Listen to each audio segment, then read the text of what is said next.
నమస్తే మిత్రులారా, నేను శ్రీనివాస్ చౌహాన్, అడ్వకేట్. మిత్రులారా, ఏదైనా ఒక పార్టీషన్ కేసులో ప్రిలిమినరీ డిగ్రీ వచ్చిన తర్వాత ఫైనల్ డిగ్రీ కోసము ఎంత కాలంలోపు పిటిషన్ దాఖలు చేసుకోవాలి, దీనికి లిమిటేషన్ ఏమన్నా ఉంటుందా? సో మిత్రులారా, 2005వ సంవత్సరంలో supreme court Ibrahim versus Zaira B అనే కేసులో చాలా స్పష్టంగా తీర్పునివ్వడం జరిగింది.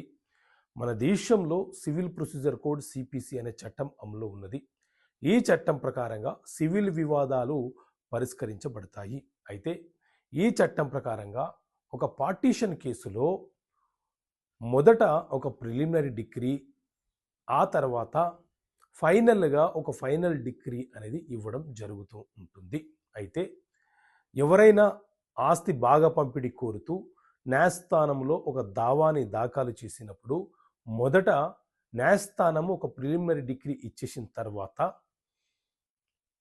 తిరిగి వాళ్ళు ఫైనల్ డిగ్రీ కోసము ఎంత కాలంలోపు ఫైలు చేసుకోవాలో దానికి సంబంధించిన నిబంధన ఎక్కడ కూడా సమగ్రంగా సంప్లీనంగా పేర్కొనలేదు.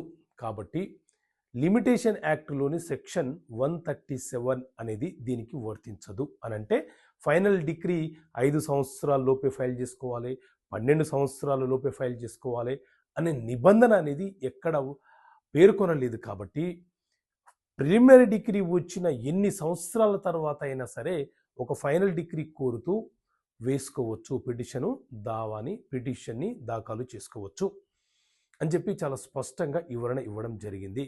ఎందుకంటే జనరల్గా మనము కొత్త కేసు వేయాలనే సందర్భం ఏర్పడినప్పుడే దానికి లిమిటేషన్ యాక్ట్ కాలపరిమితి చట్టం అనేది వర్తిస్తుంది.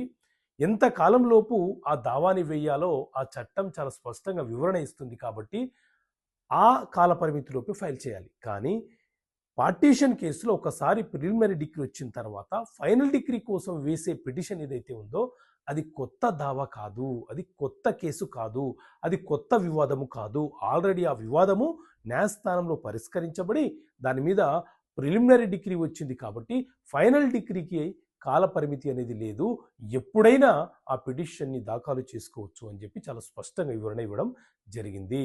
సో ఇలాంటి జడ్జిమెంట్లు మీకు అర్థమయ్యే భాషలో వివరించడానికి ప్రతి నెల మీకు ఏడాదికి మీరు 999 రూపాయలు చెల్లిస్తే ప్రతి నెల మీకు అందించే ప్రయత్నం చేస్తాము. కావాలనుకుంటే ఇక్కడ కనిపిస్తున్న నెంబర్ కాల్ చేసి పొందవచ్చు. ఓకే మిత్రులారా, థ్యాంక్ యూ.